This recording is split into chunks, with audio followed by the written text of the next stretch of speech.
OMG, a 2-fan GPU? Oh, finally.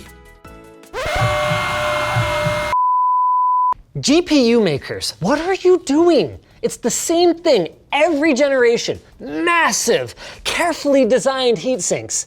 And then you go and ruin it by slapping these dinky $3 fans on them to try and keep everything cool. You might not realize it, but those fans are one of the most common points of failure on a graphics card. And with most of them either too difficult to take apart or impossible to find replacements for, a lot of the time your only options are to throw the graphics card away or rip the whole shroud off and zip tie on whatever fans you've got lying around. Well, Noctua must have been paying attention because they did basically that. With the help of Asus, they came together to create the ultimate RTX 30 series cards, and they're glorious. So what better way to celebrate them than by building the all Noctua gaming PC? So hop on board, baby. Next stop, Browntown. Choo-choo!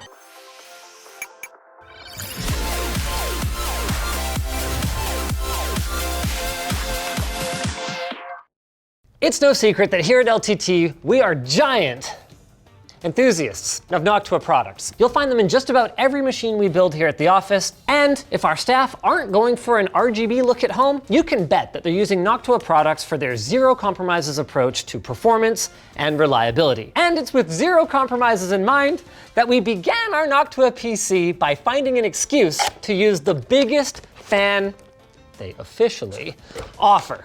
This 200 millimeter absolute unit of a cooling fan. There aren't actually a ton of cases out there that support this size. Even then, you have to be careful because this fan is 30 millimeters thick. That is 5 more millimeters than the standard 25. We're gonna have this and everything that we've used linked in the video description below. So just because a case comes with 200 millimeter fan support from the factory does not mean that it will support Noctuas as replacements. Looking at you, Lian Li. Now, obviously, a plain black case on its own wasn't good enough for a machine like this. So we had our resident Da Vinci work his magic with the paint booth, and wow, does this ever look amazing. Shout out Nicholas for really pushing this build to the next level. Look at this. We've even got Noctua themed back PCI covers. I just realized I never actually named the case we selected. It's the Masterbox H500 ARGB from Cooler Master. And the reason we chose it, aside from it fitting our 200 millimeter fans, is that this build is all about performance and airflow, and it certainly has that, with a full mesh front panel that supports not just one, but 2 of our 200 millimeter fans. Look at that. Isn't that incredible? And a large top vent, complete with magnetic fan filter that supports another 2 140 millimeter fans, and finally, a single 120 millimeter exhaust at the back. Okay. Ah! The process for installing these is a little fun. You gotta pop the front panel off, just like that. You got this nice little mesh dome. Actually love this from an airflow perspective. And then this bad boy is gonna be an intake for us. And it's gonna go a little something like fan cable through. Oh my God, how are we gonna get this fan cable through here? I guess like that. Wow. Yep. That's gonna take up the whole space, all right. We're gonna use Noctua's cool little silicone vibration isolators to install our fans. So you just pop one of these bad boys through, a little something like this. A little tedious, but does that look freaking amazing or what? It's a giant wall of cooling performance. You simply cannot put anything in here that is not getting a blast of fresh air. My one regret is not enough Noctua fans. Thankfully, we have more. Oh, that's not an NFA 14, but that's okay, because this is a 120 mil for the back. Oh my God, it's been so long since I've used these, I forgot how you're supposed to install them. You put the silicone things in the fan first. Oh, shoot, I need another one. Oh, so dumb. Yeah, they're all in wrong.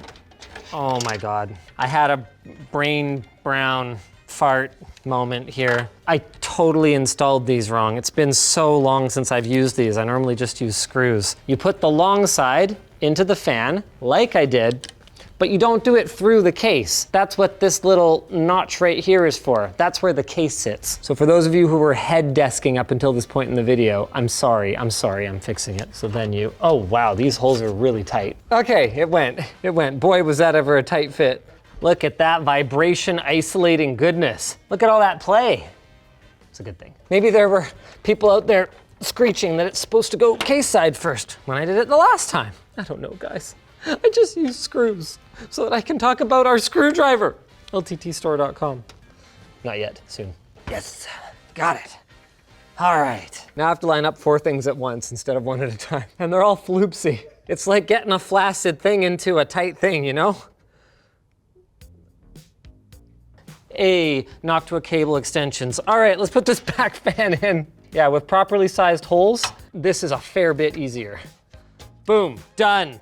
Look at that. Installed. This is glorious. I don't even want to cut off the little nubbins. I say we keep them. Yeah, you can't even see them. Our case wasn't the only piece that needed the Noctua treatment though, and our motherboard gave us plenty of opportunities to add color accents. X570 boards in general, and our Tough series from Asus is no exception, often include active cooling for the chipset, giving us a perfect opportunity to replace that generic little whiny fan with one from Noctua. So to begin our operation, we put our baby little 40 by 10 millimeter Noctua under the knife, removing everything but the impeller and the fan blades themselves. Unfortunately, the heatsink shroud around the stock fan didn't really accommodate our thicker Noctua replacement, which necessitated some overly precise Tormach action to make it fit. But you can see how well it turned out. Enjoy it while you can though, because by the time the build is done, you won't be able to see it anymore. Oh boy. Well, that's not gonna help. Turns out they do still need me for something. Oh.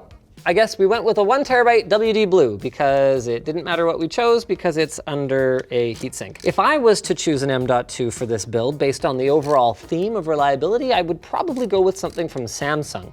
We don't have any experience with WD Blues dying in particular, but based on the numbers out of Puget, Samsung makes shockingly reliable SSDs, so there's just a degree of trust there that I don't necessarily have for this particular drive.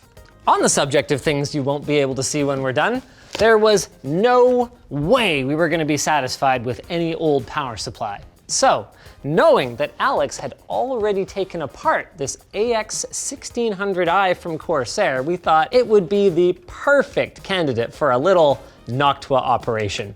A little snip of the cables, followed by some solder action, and the end result looks pretty darn near factory under this painted fan grille. Not bad, right? I think we could have gone well, okay, there's some problems. But they're cosmetic. They're cosmetic, okay? It's a good thing we replaced it too, because this fan ends up spinning up to its highest RPM during boot, and the factory Corsair unit, in my opinion, unacceptably loud. Easily the most noticeable one in the system. Though in fairness to Corsair, it would have immediately spun down to like 0. Okay, 1 thumb screw later, the power supply shroud comes off. It's actually a very easy case to work in, very standard. Oh, this feels so wrong. I guess it doesn't really matter because we wouldn't see the fan anyway. It's covered in this shroud, but okay, we'll know it's there. Brandon, this is what I was thinking when I lost my train of thought. Corsair used to include, and apparently still does, little magnetic replacements for the labels. Look at that. Ha! Clean now. We are still gonna cover it though.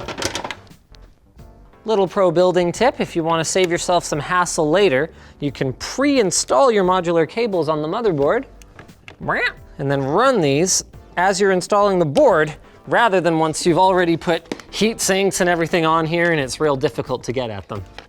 Couple other things we should probably install on the motherboard before going any further. We've got an AMD Ryzen 7 5800 X3D. It may only have 8 cores, but damn it, it uses their 3D V cache and is the fastest gaming CPU in their lineup. We'll get that boy popped in there, and we've actually got a second SSD. This is the one you guys are meant to believe we're booting off of, but it's mostly just for show. This is a Corsair MP600 SSD, so not even like top of the line anymore, but we just liked it because we could put it here and put a little Noctua fan on it and plug it in like there.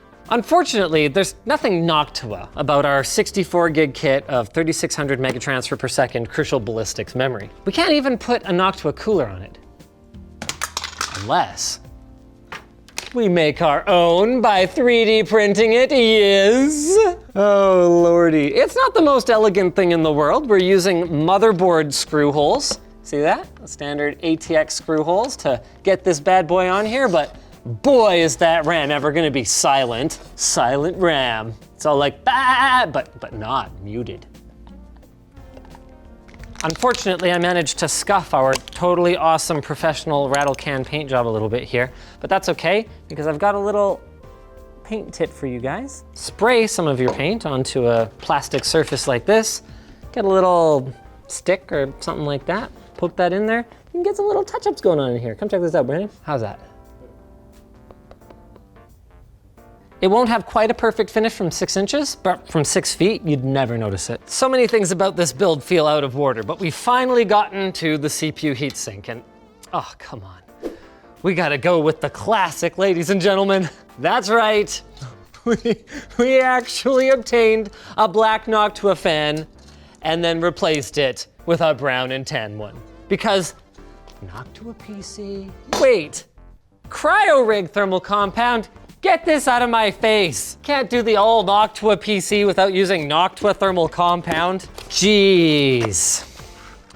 I guess that's what I get for asking stupid questions like, where's the thermal compound? Gee, I don't know, Linus, maybe in the box for the cooler. You know, it was actually a very Noctua-inspired process by which we brought our screwdriver to life. I remember having a conversation with their CEO where I said, well, to make the best fans, you guys must have the best engineers. And he kind of laughs and he goes, well, no, we have good engineers, but it's more about giving them the time to do their best work. And that's why it's taken 2.5 years to make a screwdriver. Oh my goodness, there you go. All right, 1 CPU cable, 2 CPU cable, Oh, come on, where is the other one? Corsair has these heat shrink tubes on their cables that, there we go. Oh, we had wanted to have cable mod cables for this, matching our Noctua color scheme, but unfortunately there was a shipping delay and we weren't here in time. Those 8 pins would not go in if they were not pre-installed at all. For our first screw, we're going top right, which means we're gonna be using a custom length motherboard screw. This is because it's gotta go through that 3D printed RAM cooler. Oh yeah, it's threaded. Nice.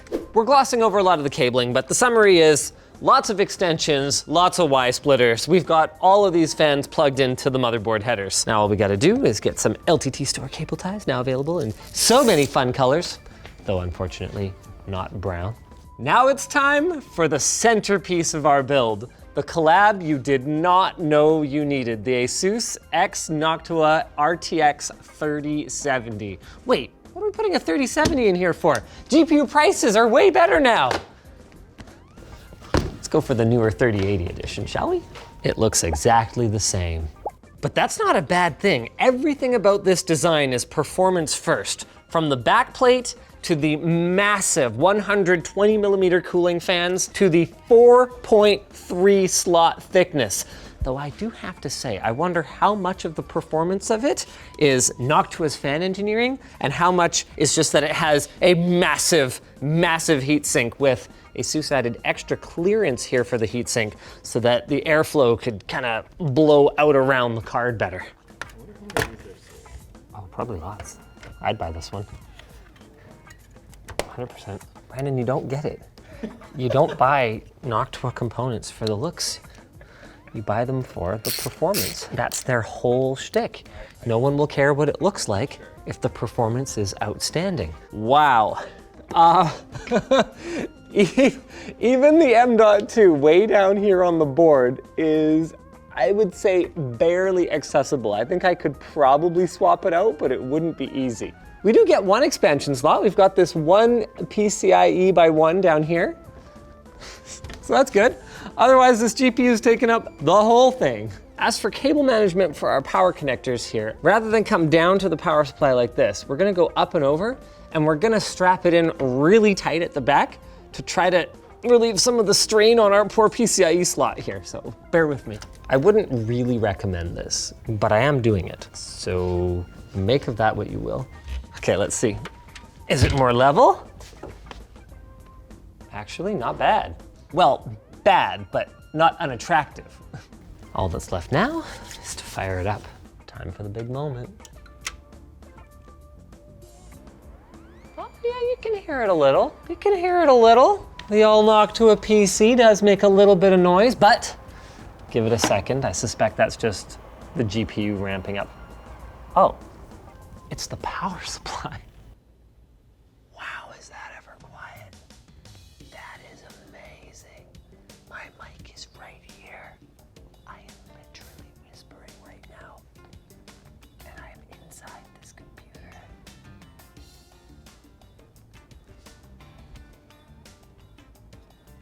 Man, you can feel the suck too.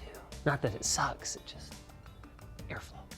While we apply our memory overclock profile, I can share with you some fun things about our peripherals. This may be RGB up the butt, but what's that? Brown switches from Gateron. And, well, this is more just story time than anything else. This was the one gaming mouse we could find with a fan in it. We really wanted to put a Noctua fan in there, but they don't make one that small, so it is now the loudest part of this build. Oh, wow, what is this, Windows 95?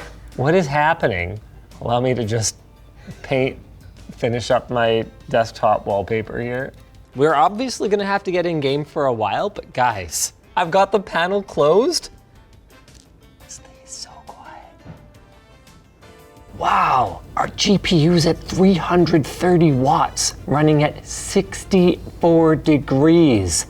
And I can barely hear the bloody thing. That is wild. How's our CPU doing? Oh, I don't know, maybe 67 degrees while drawing. Oh, okay, that's only 62 watts. I guess that fan just hasn't even ramped up.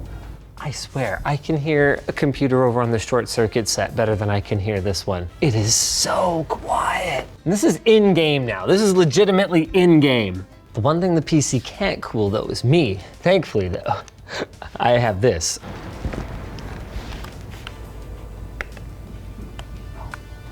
See if we can do a little better here. Is this an actual match? Yeah. I mean, you gotta test it in the real world, Brandon. I don't know why the FPS counter's not working. That's extremely frustrating. Pretty quiet, eh? This fan at the back has got some toast though. It's hot. Is it hot in there? Oh, here, let me help you with that. Well, that one's pretty quiet too. No, this one's pretty loud. Yeah, this is not an actual Noctua product. And it's not very quiet. The rig though is. The only awkward part of the conversation is the price. We've got somewhere in the neighborhood of $400 worth of fans in here. Well outside the budget of most people when it comes to configuring a gaming rig. But hey, you can't fault the performance. Or, in my humble opinion, the look. Because this may be one of the most ironically gorgeous builds we've ever done. If you guys enjoyed this video, maybe you'll enjoy the closer look we took at the Asus X Noctua GPU. It turns out that the performance they've squeezed out of this thing and the silence is not just as simple as slapping big fans on any old cooler.